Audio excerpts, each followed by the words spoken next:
July 16th, 1969. As the Saturn V rocket climbed into the sky, carrying the crew of Apollo 11 towards the moon, a certain German engineer was watching, proudly from the Launch Control Center. His name was Wernher von Braun. The Saturn V was his creation, the culmination of his life's work in rocket engineering. In fact, the entire space age was in a way his creation. Nowadays, he was an all-American celebrity, Rocketman von Braun. But 30 years earlier, back in Europe, his career had begun very differently.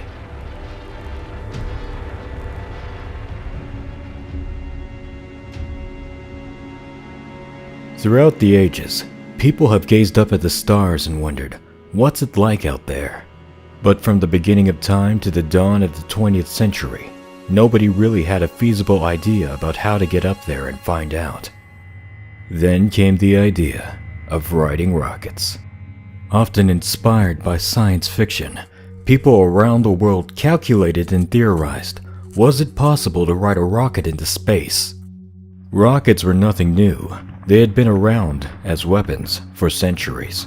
However, a rocket at the time looked a bit like a big firework, burning gunpowder and having no chance of reaching space. It needed to be drastically improved. The would-be rocket pioneers were mostly on their own. People usually rolled their eyes at their ideas, and it had been a long time since any military funding had gone to rockets. They were a weapon of the past, made obsolete by modern artillery. Still, a few optimists kept at it. The first modern liquid fuel burning rocket was launched in 1926.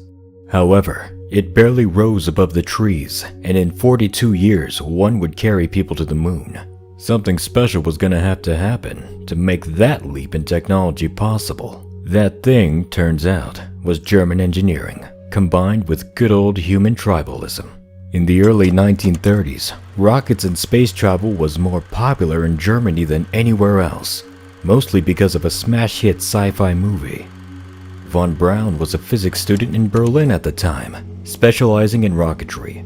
He had dreamed about building spaceships since he was a kid, but the universe had a different plan for him. Germany was in the midst of rearming itself after their defeat in the First World War. An artillery captain from the army was impressed by von Braun's research and invited him to come build rockets at his test range.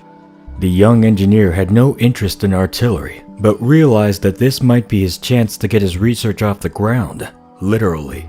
Blessed with a rare opportunity, von Braun didn't waste it. Building upon the research of those who came before him, he managed to make great progress. Soon, his rockets were flying a mile high. When the Nazi Party came to power and accelerated the weapon-building effort, the small rocket range operation was moved to a larger secret facility. Von Braun had impressed the army and was brought along as director of the new rocket program. Here, as World War II was raging, Wernher von Braun led the team that created the missile that would change the world. The A-4 was the picture of a modern weapon, menacing, large, but aerodynamic, and equipped with a guidance system. Fired straight up, the A-4 was the first man-made object to cross into outer space. Loaded with the right explosive, it was a terrifying weapon. It descended from the sky faster than the speed of sound, meaning you wouldn't hear it coming until after it had already struck its target, or at least struck something. The A-4's one big flaw was its accuracy, or lack thereof. But Hitler didn't care. He was high on 1,000 drugs. The war was going to hell, and this was surely the Aryan wonder weapon the Valkyries had sent to turn it all around. He ordered the missile be mass-produced, but first, it needed a new, scarier name. The V2 project was turned over to the SS, and they started using slave labor to mass-produce the rockets. During 1944 and 1945, over 3,000 V2 rockets were launched at Allied cities in the West. The Allies, who thought they had control over the skies, were shocked to find that they were still being bombed and that there was nothing they could do about it. Luckily, the V2's accuracy problem caused it to, more often than not, miss its target completely, saving a lot of lives. In fact, when it was all over and done, more people had died building the rockets than had died being hit by them. As the war drew to a close, both the Western Allies and the Soviets saw the potential of the V-2 technology. Wernher von Braun had convinced them that missiles were the weapons of the future, and both sides now wanted to get their hands on him and his staff. Looking at how each side treated their prisoners, von Braun and the V-2 staff decided to go with the Americans. They engineered a daring escape to the Western front lines and gave themselves up. The Soviets mostly had to settle for kidnapping some poor factory engineers. The Germans were shipped to the US and put to work teaching Americans the ins and outs of rocketry. After a few years of that, they were employed by the US Army's Redstone Arsenal to build upon the V-2's design and create a new American rocket. Von Braun was once again stuck building weapons, but this time he had American free speech on his side. He was free to promote his interest in space travel. He wrote articles with detailed ideas for space stations and missions to the moon and to Mars, some of which would later be used. Interestingly, he also wrote a science fiction novel about Mars colonization, in which the colony is led by an elected leader known as the Elon. Von Braun even appeared with Walt Disney in a series of short films promoting space exploration. The man who had terrorized Europe now appeared in Disney films. While von Braun was promoting space travel, the Cold War had begun. Despite not catching von Braun, the Soviets had managed to learn from the V-2's design and had built some decent missiles of their own. By now, both sides had nuclear weapons, so naturally, they started mounting them on top of rockets. Having atom bomb-tipped missiles was a good way to project power. But how do you keep reminding the world of your superior rocket technology without looking like a mad warmonger? We're gonna use one of our amazing new rockets to send a satellite into space, said the Americans. We're gonna do that too, said the Russians.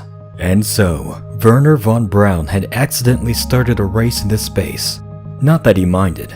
He proposed that they use one of his Redstone rockets to launch America's first satellite, but he was rejected at first. The Redstone was a known weapon, and to boot, it was built by ex-Nazis. Only after another more peaceful rocket exploded on the launch pad, and after the Soviets had shamelessly used a military missile to launch the satellite first, did the Redstone get the job. Finally, Wernher von Braun was in the space business. When NASA was founded, von Braun was put in charge of the Marshall Space Flight Center. When President Kennedy urged America to put a man on the moon, the Marshall team was tasked with designing the rocket that would carry him there.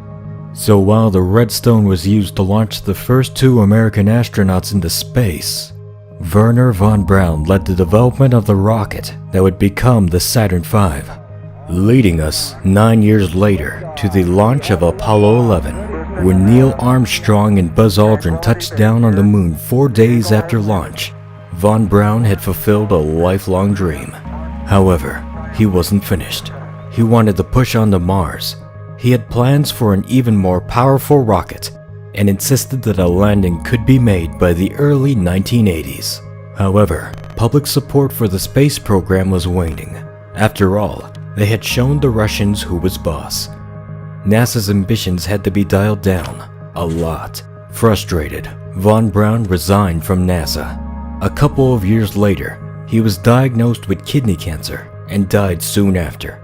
All the rockets used by both sides of the space race was more or less descended from his V-2. Wernher von Braun remains a complex character. Just how involved was he in the slave labor, the SS, or the Nazi regime in general? There are differing accounts, but most seem to point towards him simply doing whatever it took to conduct rocket research. Was there more he could have done to use his position to prevent the slave labor? Is he responsible for tens of thousands of deaths? Was he a visionary that helped usher humanity into a new era of space exploration? Engineer of war or conqueror of gravity? Nazi war criminal or American hero? Or just a man doing his job? If you enjoyed the video, please consider giving it a thumbs up and maybe even hitting that subscribe button. Thanks for watching.